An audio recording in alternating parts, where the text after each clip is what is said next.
Good morning, 8:30, morning of last day of the conference. So thank you very much for being here. We were just talking about like how many people are sober. I guess I'm not, kind of stammering through my words, but we'll make it through this. So thank you very much for coming to our presentation. It's Acquired Taste.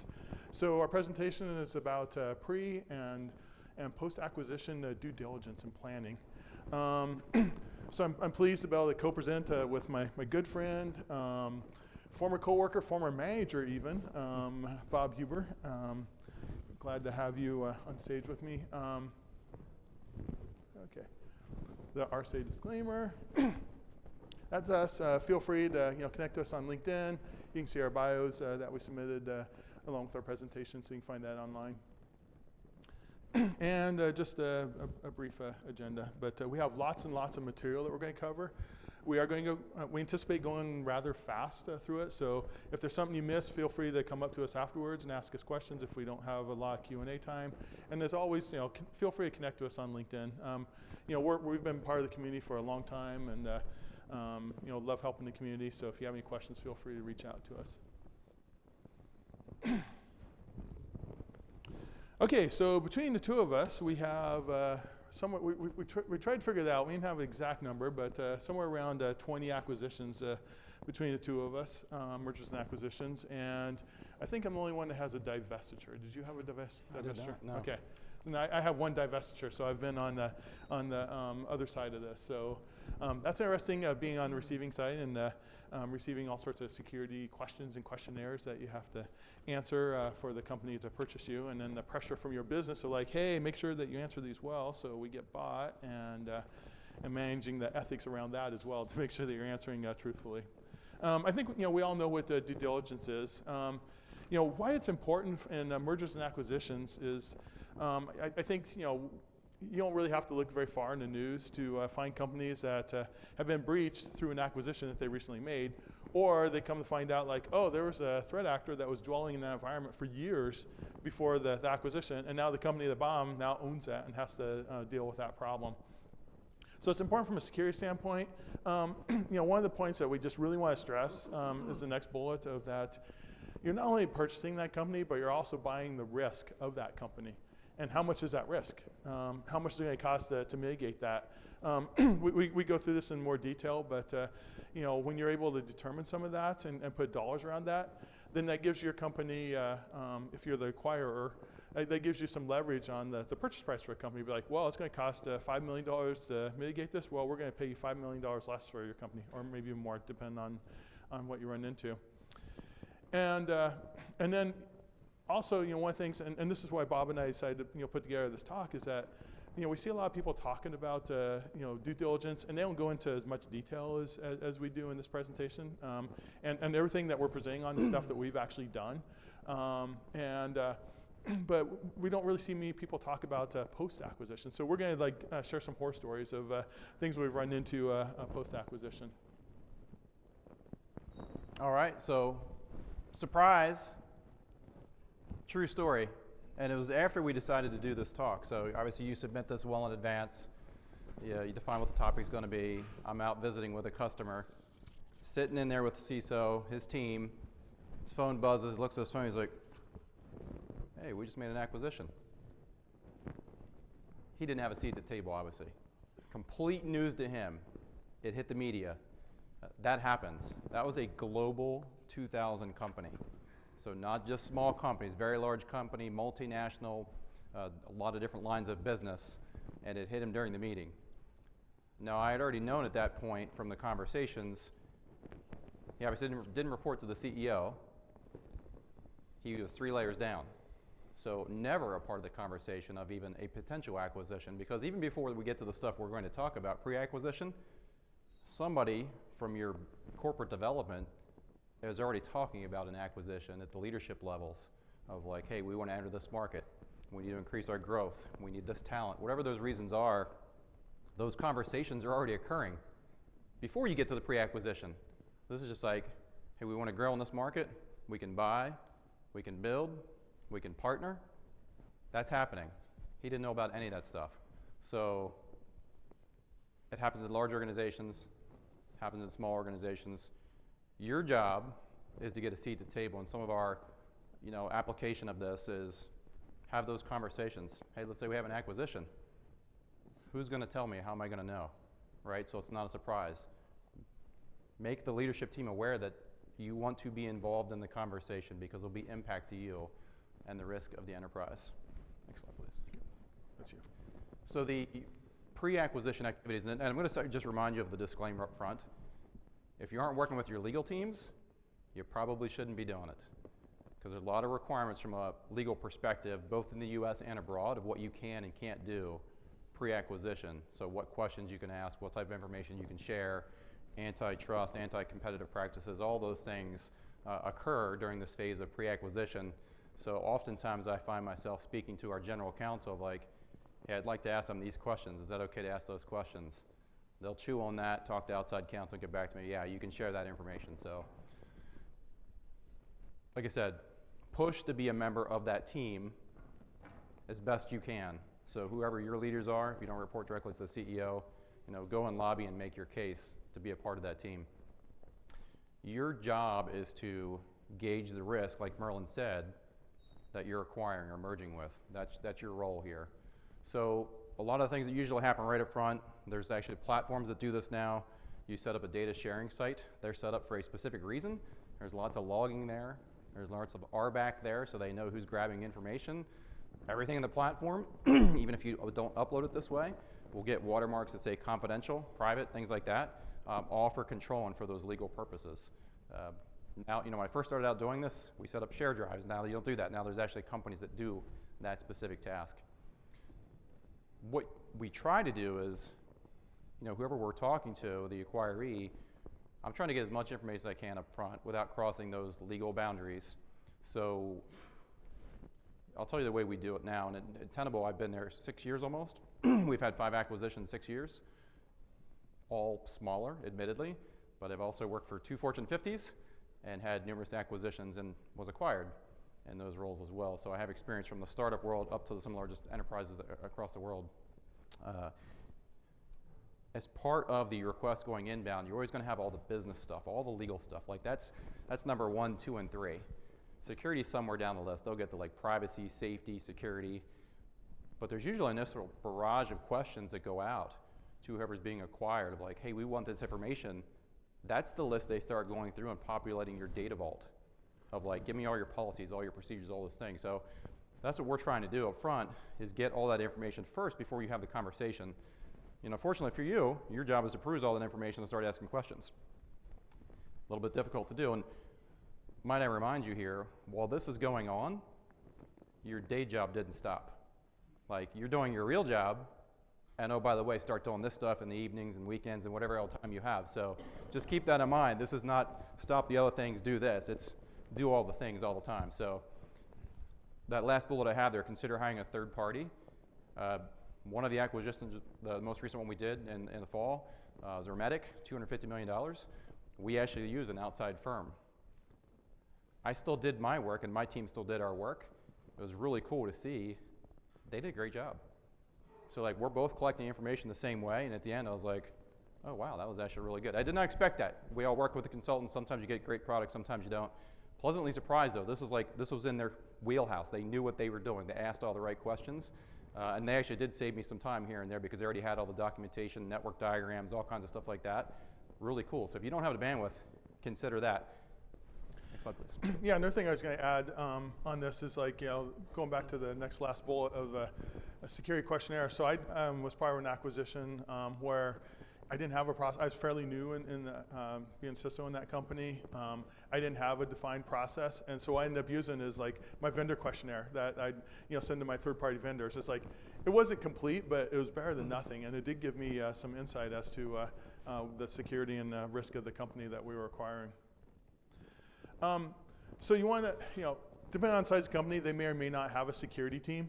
Hopefully they do, and if they do, you want to see, do they have a strategy? Are they, do they have something like a 1, 3, 5 year, strategy and plan for reducing risk, implementing tools, processes, things like that.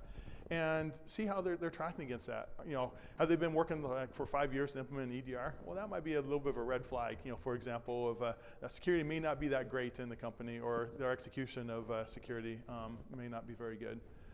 Also look at prior security assessments they've had. You know, if they had, you know, like PCI, I come from a lot of PCI work. Have they had a failing ROC? How many years in a row have they had failing ROC? What have they done to mitigate that? So that way they can have a passing ROC.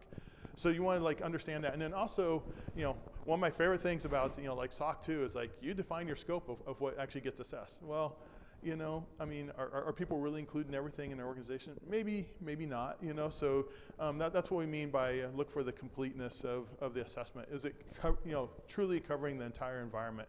Or is it just covering maybe just the customer-facing environment, but not, you know, other back-end systems that actually run the company? It's important that you get the whole picture of the whole company, not just the customer-facing applications. So this one is a little controversial of you know, penetration tests. So you know, it's like what Bob said. You may or may not be able to do some of these things because you might get pushback from the company that you're looking to acquire, and they'll be like, "Oh no, you don't have any access into our environment. We're not going to allow that." You might also get pushback from your own company of like, "Well, we don't want to stir the pot. We don't want to make them mad. So yeah, we're not going to ask that."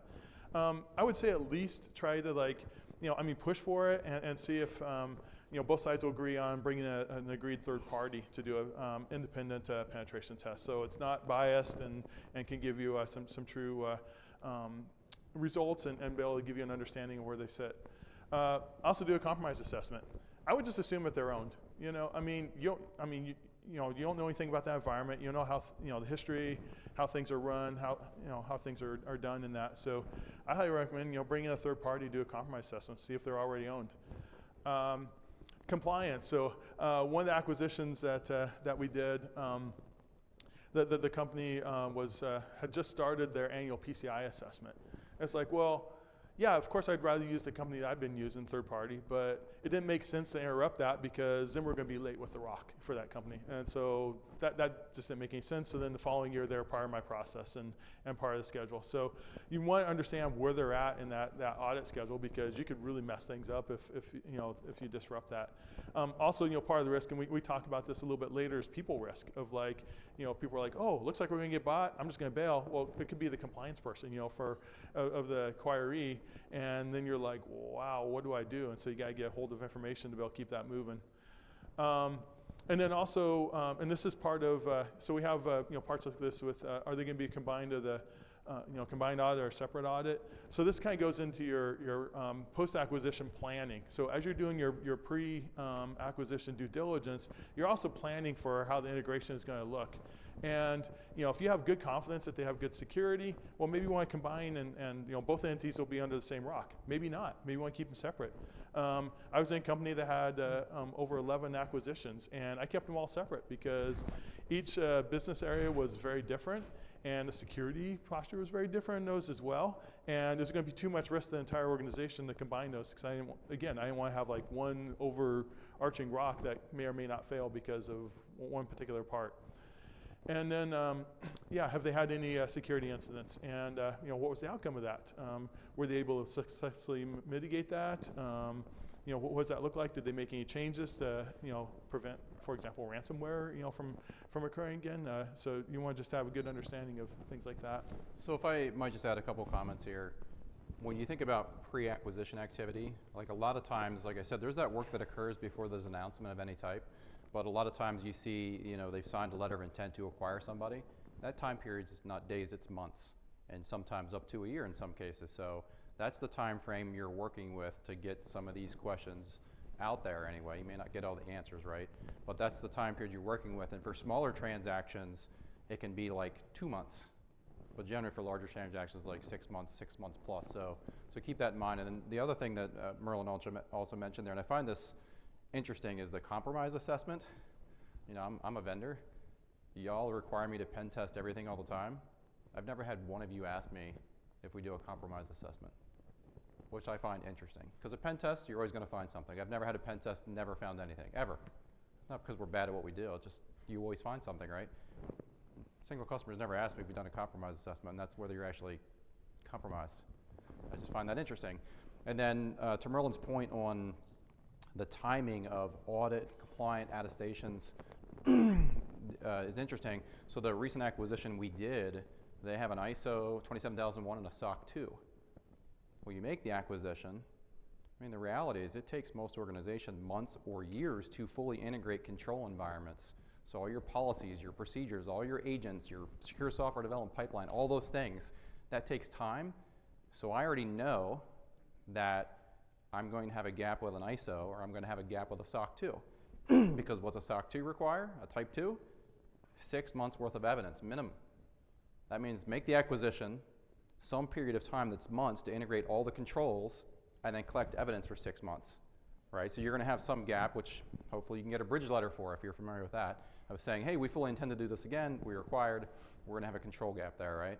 So it's just, there's a lot of difficulty when you think about acquiring another organization, and whether you're in my type of world technology or not, they probably have some type of recurring audit, depending on the industry they're in, and it's the timing of those audits and the control environments, right? So they may have to maintain their existing controls to get through the next iteration of whatever it is. And then in that regard of like gathering as much information as you can, and you know, if it's a smaller organization, yeah, I'm interested in this stuff because they probably don't have a large security team. If it's what I consider to be or believe to be a more mature organization, I really want to know, like, do you have the program for these things? I don't want to see your results. Do you have a program? And can you show me metrics or KPIs that I have some reasonable assurance that you actually run the program? I don't need to see how many vulnerabilities you have across your environment. I just want proof that you actually run these programs. And like I said, depending on maturity, they probably already did a BIA, the business impact analysis or assessment, right? Everybody should do that every year, but a small company, they might not have it. So you might want to walk them through that, of what that means, and establish recovery time objectives and critical systems and all those different things. And similarly, find outdated systems, software, and processes. If you go to a company and they have all that stuff, they go on you, you're lucky, because they don't all have that, right? And you know, like I said, I think when I was at Bank One, I see Ed here, so with Bank One, we were like 90,000 people acquired by JP Morgan Chase at the time. You know, most of these things we could check the box for. The acquisition we did in the fall was like, for Tenable, 150 people. You can't check all the boxes for everything because it's 150 people, right? They're just not going to have a giant security team to do those things. Yeah, and with the outdated systems and software, you know, one of the things that you know, keep in mind is like when a company's looking at getting acquired, it's not like they're putting money into their security and their operations. I mean, they're putting into revenue so they can make the company more valuable. So keep that in mind that, you know, you're going to definitely you know, find things when you you know, overturn rocks.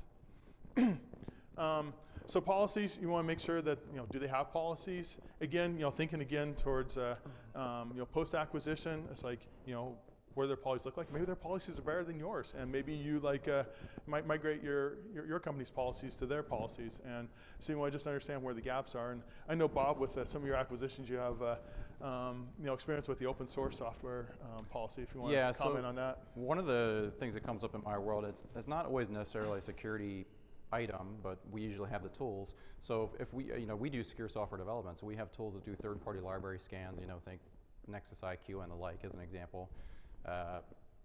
When we're acquiring a company, you want to understand what licenses they use and whether there's any limitations to the licenses, right? So that's more of a legal thing, but it just so happens that my team has the tools to go and do those checks. Mm-hmm. So they'll send all the source code to us so we can run through those checks and relay back to legal. Here's all the licenses, Apache licenses, GPL licenses, anything else they use is third party, and then the legal team goes down their rabbit hole trying to understand, like, okay, do we have to notify folks that's in there? Do we have to notify suppliers? All those different things that have to take place. That's outside my team. We just happen to run the tool that identifies the licenses in use. Exactly. And also, you know, along the legalese of, you know, looking at contracts, you know, what kind of contracts they have with vendors. Did your company, I actually work for a company that signed a 30-year contract for e-commerce site. That company's no longer in business. As Sports Authority, I had the pleasure of leading the security program when the company shut down. So you want to look for contracts and see what kind of obligations that you have, as you know, with your vendors as well as your customers. You know, maybe you know, I've been asked by customers to be like, hey, you know, we'll sign with you, but you must implement, like, say, for example, DLP within next year. You want to look for things like that because you're still on the hook to be able to deliver. I mean, it was under the the acquiree had to deliver, but now it's on you, post acquisition to make sure you deliver on that. And again, asset management. Asset management's hard. Most companies don't do it well. Do your best with this. Try to get a list of the software, hardware, network diagrams, all that, so you have a good understanding of what the environment looks like and where your risks are. Everybody runs, some older systems because you got some of those applications that you just can't update the OSs, and you want to identify those and make sure that you're putting proper security controls around those. And then also, does the company have like an obligation to provide their source code to any third parties? Again, it falls more under legal, but we're the technical security folks, and we need to make sure that our legal is aware of that, because they may not be aware to even ask us something like that. Well, it's good to note too that that's much more common in smaller companies, right? If you're a large enterprise and you're doing business with a small company, you will probably contractually require them to escrow source code somewhere. So if they fail or go defunct, you can get that code. I know it sounds kind of crazy, but it actually does happen. So you need to be aware if there's conditions like that in place. Also, you have a lot of people risk. How many times have you heard of maybe a friend or acquaintance that they're part of the acquire, the company's getting acquired, and they're like, oh, I'm not going to be part of the big organization. It's now like 500 people. I don't want to work for a big company, and then they bail. And it's like, is that person who's leaving, are they the only one who has like domain admin access in that environment? Are they, Merlin? Do you have a story related to that? I do actually have a story related to that. I was going to bring that up later, but yeah. Well, bring it up now. I was doing some consulting for a large healthcare organization that was doing lots of acquisitions, and the network security team told me none of us have admin access to the firewalls at that new hospital that we acquired, and we're not sure who actually does. So just scary stuff like that. Is that story you're thinking about? Yeah. And then also your IT folks. It's like not only the security folks are coming over with that acquired company, but any technical folks, could be IT, application developers, people that just really have a lot of information about the environment and also have privileged access to the environment. And again, this goes into your post-acquisition planning of identify those people, what information they have, what kind of cross-training needs to happen, what kind of access do you need to get to day one. We go over that in our post-acquisition section. And then third-party providers, they have an MSP, anything like that that's providing services to the company. And again, understand the contracts and obligations you have with that organization. And then also insider threats. People might just be really mad that this is happening. And so, are people going to be destructive and steal information or open up security holes intentionally or things like that? So you just want to make sure you do that. Also, develop process to disable accounts. Now, granted, Sports Story went out of business and went bankrupt, so it wasn't a merger or acquisition. But as the company was winding down, there was certain dates, and everybody knew what the dates were because everybody knew that we're going out of business. And so there was one, the first round that we had to remove accounts, we had to remove hundreds of accounts all at once. And my team actually did the access management for all the applications. And so we developed a plan for how to remove the access for that. So again, it's really important to just kind of have an idea of what you would do in an acquisition situation. On the insider threats, it's good to note too, depending on how severe, restrictive your control environment is, understand that a lot of people don't have a home machine anymore, right? They're using their work machine for personal stuff.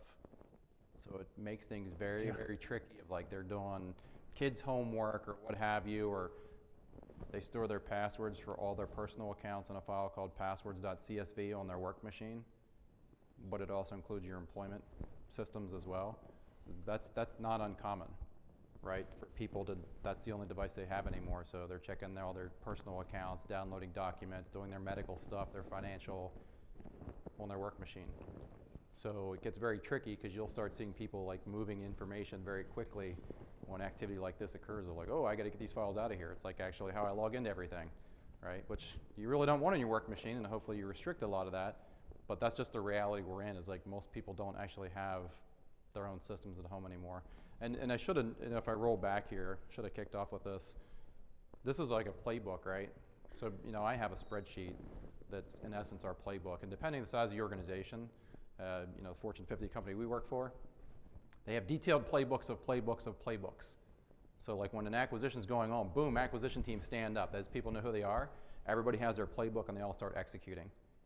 That's not the reality in a lot of companies, right? You get there and you're like, yeah, now what, right? So use this, if nothing else, as just a cheat sheet to start out of like, these are the things you should be thinking about. And for your business, I'm sure there's lots more.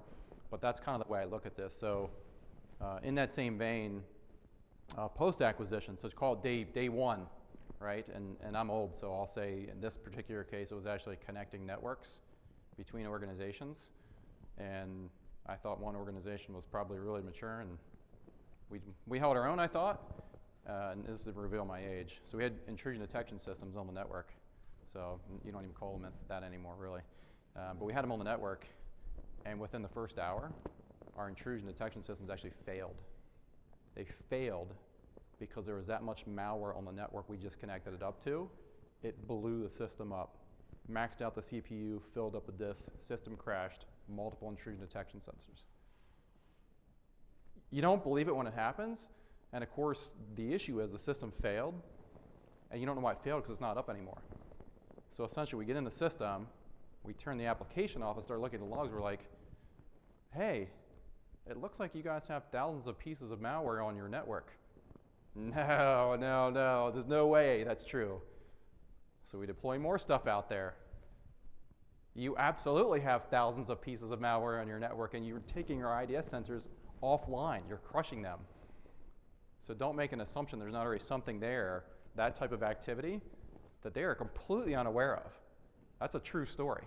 I can live to tell that one. So that's a cautionary tale, right? Because we don't generally connect networks up like that anymore for most things. Some people have backhauls and links, but that's why I say I'm old, because that just doesn't happen anymore. But yeah, so day one, there's a lot of things that you need to do day one, because now you have, expanded environment. You now own this company. Now what are you going to do? Of course, the business leaders, to like Bob's point, they want to integrate as fast as possible. But there's things you got to do before that. So you want to make sure you team up with the company's leaders. Hopefully you're a part of the acquisition team, so you already have some of those relationships. Now that relationship changes a little bit. Now that you're part of the same team. And also, if they have a security team, make sure that you understand, again, who those people are, what access they have. Make sure that the security tools on their side keep working, because obviously it's going to take you a while to be able to integrate into your own security tool set. Get access to sensitive accounts day one. I have like so many stories to share on this one. So we already talked about admin accounts, domain registrar. True story. A company that we had acquired, sometime later, the production domain was expiring for that environment, and nobody had the credentials to the registrar to renew it. So of course I learned a little bit of that process. It's like if it was my own account with the registrar and I lost my password, I'd have to send them in like a copy of my passport or something like that to validate my identity. Then they would help me build again my account. The account wasn't even in anybody's name who was still with the company. So it's like we could probably could have worked through probably a lengthy legal process, but by then the domain probably went down. And so fortunately, the person who had those credentials, who had left the company, he wasn't mad at the company or anything like that, so he actually helped us out. So we avoided a potentially really catastrophic event with that, but that doesn't always happen. People leave and they're all ticked off that this happened, and so you may not get that kind of cooperation. Also, consider service accounts. People might be using service accounts, backdoors in your system. So make sure you understand where those are. Multi-factor configuration. So, there's so many different SaaS applications now, and not all of those will use like an authenticator app, and they send the two-factor code SMS to your phone. Whose phone is that tied to? Is that person still with the company? So you want to make sure that you're changing those configurations to account for that. And again, we talked about terminating user accounts.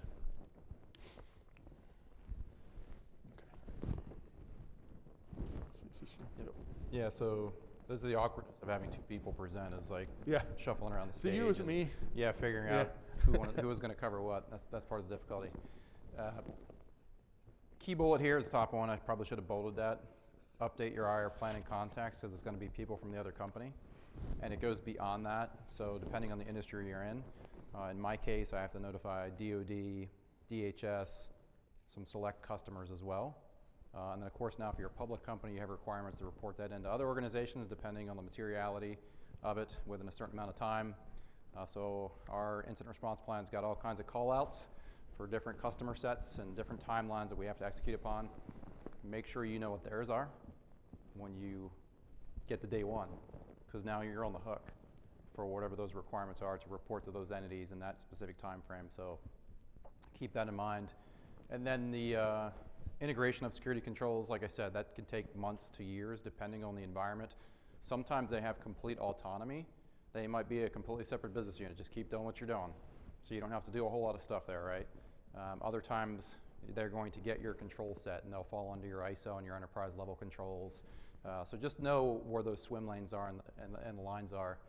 And some of these things, if you don't have answers for, you kind of know what you're working with. If they don't have a program maturity assessment, they're probably not that mature.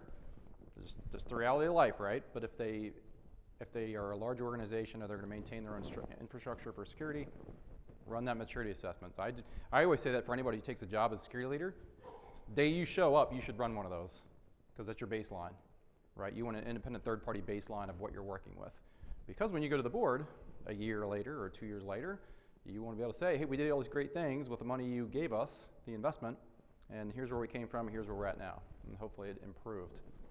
And one of those items is you want to understand a risk register. Again, they might not have that, but risk register is where the most critical risks should be. I know at least for myself, when I present to the board, I take the top items out of the risk register, and that's what I review with the board individually. In my opinion, the most critical risks to the enterprise, business impact, they should have that and have a good understanding of it, or at least you should be able to have a conversation regarding a risk register. And then of course, key is the integration team should have regular recurring meetings, and you should be doing readouts and status updates of like, here's where we are, here's the open items, here's the things I think are risks to the enterprise now, and tracking those until closure, right? There's probably going to be some integration lead for the enterprise already rolling these things up to executive leadership. You want to make sure you're a part of that. Yeah, and again, like, the business is going to be pushing to integrate quickly, and, security's like, okay, we don't want to, tell everybody no, because, when we first got into security, that's what security departments always did, was told everybody no.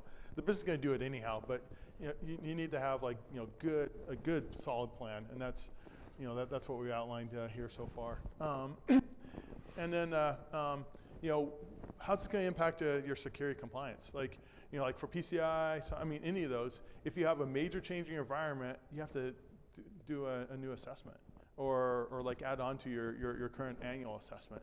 And so you want to make sure you do that, because now you have another entity, and it's like, how are they integrated? If they're not integrated in your environment, it's like, okay, well then, if they're completely separate, then you don't have to worry about it. But as you're integrating them into your environment, it's like now everything changes, and the whole scope changes. So you want to make sure that that you're staying on top of your compliance requirements for that with these major changes. I think that's really all I wanted to, if you want to talk about the 10K. The last one there, if you're a public company, and I put 10K up there, but you could Qs and 8s, all those different forms if you're a public company. Anything that's material to the organization, so a transaction like this has to be reported out anyway for a public company on the market. So as a part of that, and most of those documents, whether it's an 8 or a 10, there's a section called risk factors. Risk factors are risks to the business. So it's all enterprise risks, legal, reputation, regulatory, all those things. Cyber is one of them. If you have something like that and you are the security leader, you should be supplying language to your legal team to incorporate into those filings. So as an example, if you're a really mature organization and you have a solid program and you acquire somebody who doesn't, you should have that in there saying, hey, risk factors, we just acquired a new organization, we consider them to be less mature, blah, blah, blah, increases our risk for the enterprise. That should be captured in that filing.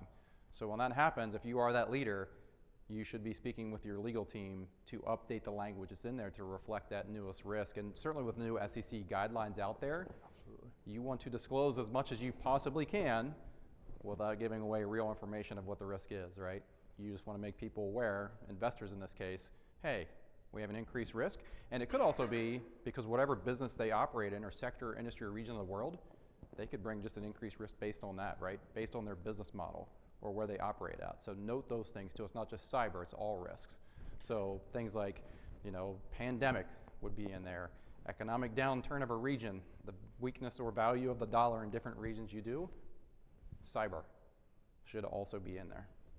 And you might want to suggest to your legal, if they don't have much experience or expertise doing that, to bring in a third-party law firm that's focused on this, because companies recently have gotten into trouble for writing their 10Ks at a very high level, and it doesn't really tell communicate to the investor what the real risk is from a cyber standpoint. So there's a lot of legal stuff happening with this right now. So definitely err completely on the side of caution on that. All right, so I'll go super quick here because I know we're running short on time. Simple way to do this, if you already run a third-party risk assessment program and you want to just cheat the whole playbook of things you need to consider, run them through your process like they're a vendor. However you treat vendors today, and you run them through your sometimes 1,500 questions people send us, unfortunately, send them to that organization to have them answer all those questions. Use your third-party scorecards that automatically look at their perimeter.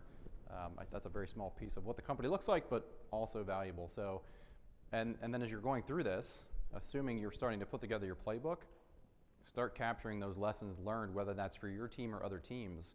Because in my world, since we don't do the actual implementation of a lot of controls, I rely on the IT teams to do so. Make sure on their playbooks, they're calling you out and you're calling them out. There's a shared responsibility between those teams, and for me, legal as well. Make sure those lessons learned get captured of like, hey, we're gonna have to spin up a group with IT and start tracking the installation of agents on user devices, right? So things like that become important. Yeah, and I think you're talking more about the questionnaire for the company you're acquiring. Correct, yeah. But also like the vendors that they're using, because especially if they don't have a security team, they may not run their vendors through any sort of security questionnaire. So you want to understand, again, third-party risk in that situation. You have a lot more unknowns because you don't know the company yet. They've just been bought. So you want to understand those things. Of course, people will get laid off. I mean, that typically happens in acquisition. Companies buy other companies to gain efficiencies. But for the people who are remaining, that are going to be part of the bigger team, you want to make them feel part of the overall company. A lot of times they kind of feel like the outsiders, like, oh, they're just forcing things on us. They don't really understand. It's like, no, now you're all a team, and you should be collaborating and making decisions together. Yes, I work virtually. Bob works virtually a lot, but the in-person really goes a long way. You need to travel out to different locations of the company you acquired, and spend some one-on-one time and group time with people in person to build those relationships and build that trust, because there's not going to be, trust is going to be at issue here, because they see you as the big company that came in and swooped us up, and you're just going to force things on us. So you want to really earn their trust, because you need their help, and you all need to work together as a team. Yeah, part of the value of acquiring a company oftentimes is the actual people. So you don't want the people to leave, right? They not only intimately know their business, but that's also part of the value is those people. So you make the acquisition, people start jumping ship. Yeah, so does the IP and how the organization runs. So you want to do as best you can to keep those folks, and money's not always the answer, unfortunately. If it were that easy, nobody would ever leave. And that's why those activities Merlin mentioned are so key. All right, so the RSA application slide. So next week, you don't want to be the surprise, we just acquired a company. So if you don't have relationships with your executive leaders, build those. You need to explain to them what you can do, what value you bring, so that way you're aware of any M&A discussions, things are already underway. And then just make sure security has a seat at the table. A company I worked at had done several acquisitions before I started as their first CISO. And so due diligence wasn't performed, and so I had to do that post-acquisition due diligence. Sorry, it's a little hard to say this early in the morning, as well as work on the integration. And so it actually makes it very difficult to be able to do it that way. 3 months. Make sure you create a process, create a repeatable process that you can use, because there's companies that are on huge acquisition sprees right now, and you just want to make sure you have a good, solid process that's not just ad hoc every time. And then 6 months, again, just communicate with your leadership, your legal, the board, of why security is important in this, what value you bring. If you come to them and be like, hey, here's what our process looks like, that gives you a lot more credibility of like that you know what you're doing, and that this isn't just like we're just gonna figure out which way the wind is blowing, and we'll act accordingly. So it's good to come in with a good formal process. Yeah, if nothing else, steal this as your base playbook if you don't have one. Take it to your leader. And, hey, look, something we think about. And they may be like, oh, we'll never make an acquisition, blah, blah, blah. Well, maybe they don't know either, right? Maybe they're not in the circle of people who actually know the conversations behind the scenes. And then you can always take this and flip it and make it the inverse of like, hey, if we're going to get acquired, what's going to happen? Yeah, these things are going to happen. So be prepared for that as well. So surprisingly, we actually made it through. It's a lot of material, so thank you for bearing with us. We do have a few minutes for questions if anybody has any questions. Yeah, step up to a mic. And make sure you give all the hard ones to Bob. Hi, good morning. Thank you for the presentation. I was curious about if you, in your experience, if you found companies that when the acquiree is more advanced than the acquiring company from the security perspective. Can you repeat that? If the company that is being acquired is more advanced from the security perspective? Yeah. Well, I'm not going to call out names here, but in one of the acquisitions, and I actually reread it this morning, it's been quite some time, it was an acquisition for sure, but if you read now, it says merger. And actually, you know what, I'm just going to throw it out there. So Jamie Dimon is the CEO of JP Morgan Chase. That was the acquiring company. Well, he was the CEO of the smaller company, Bank One. So it does happen. That's at the leadership level, right? And at the security level, that can happen as well. And it just really depends on the drivers and the business and the regions, because you see changes in security maturity around the globe, right? There's developing nations that don't have as much advanced security program, but you want to expand that market, and vice versa, right? So it happens both ways. And that's where, and this isn't anywhere in there, but I will tell you in that experience, and it was interesting. Essentially, I was like interviewing for my job nonstop, because once we got down to that level of like, hey, I run all these programs. Hey, Bob, tell us how you run all these programs. And I just thought I was being informative, but I come to find out later, it's like my peer in the other organization was also doing the same thing at the end. They're like, hey, you get these programs. I was like, oh, okay, so it does happen. Great. And Thank you. If I may, a second question. Thank you. In the case of, you mentioned about vendor risk management, and usually when you buy another company, I guess that, well, you have to take a look at what happens with their vendors, because, well, they might have like security issues that you have to look for. And do you use the same process for vendor risk management for the acquiring and the acquired company? Yeah, absolutely. I just use the vendor risk management that I have in place for vendors that if I'm part of that acquisition company, I just use the same process that I use for my own vendors. And I just use it for the vendors for the acquiree. It just makes more sense. It's simpler. You're familiar with the process already. Yeah, I will tell you in our most recent acquisition, which is October, and I forget the number of vendors they have, but call it 100, I don't know. They just go into my team's queue. Even if they already did a vendor risk assessment, that entire list got populated in my team's queue to go through them over the course of the next few months and reevaluate all of them, because you just want to make sure that you have great visibility in them, and some of them are critical partnerships as well. Yeah. Thank you. Ed. I wasn't going to ask this, but it's a good follow-up to that. At one point, I was at the U.S.'s second largest online bank, and we were shopping ourselves around. So I think your playbook would be great for those types of companies that have the wherewithal and the resources as well to start doing the due diligence themselves, even before you identify who the buyers might be. So my question on that is, who do you find as allies in your organization when you're trying to hold that third party accountable and negotiate who's going to pay for what and where the costs and resources will come from? So every security program I've taken over, come in as a CISO, the first group I always partner with is legal, and what I say is that your mission as a CISO and the head of legal is the same. It's to protect the organization. you do it differently, you use a little bit different language, but the mission is the same. And so I find legal to be very strong allies, because they also have some of the same problems of people bypassing their processes, of people signed in vendor contracts without legal review. And so you can really work together and watch out for each other, and bring each other in when you see things happening. Yeah, and also note too, so I am fortunate enough to report directly to the CEO, so I have unparalleled visibility into all the business transactions, what I wouldn't normally have. And honestly, I didn't start out that way at Tenable. I used to report to the CTO, and I'd be like, what happened in that meeting? And of course, he'd never tell me. And he's a techie guy. He was the creator of Nessus, so that wasn't his thing. He's a techie. So he wouldn't come back and be like, Bob, you should talk to legal. These things are going on. Like, he didn't care. Now I have that visibility, and I will tell you, when a transaction occurs, the costs are negotiated. So we're going to buy you for 10 million, 100 million, $1 billion. They negotiate the cost of all those things in the transaction on both sides of who's going to cover what. And some of the key ones, and I know it was on there and I didn't talk about it, was you're going to have duplicative infrastructure for a while. And that's just a reality. So when you're budgeting, you have to make sure that they are accounting for the existing run rate of the organization, plus the new tools you're going to acquire to replace other tools. So there'll be some overlap, right? Some excessive cost there.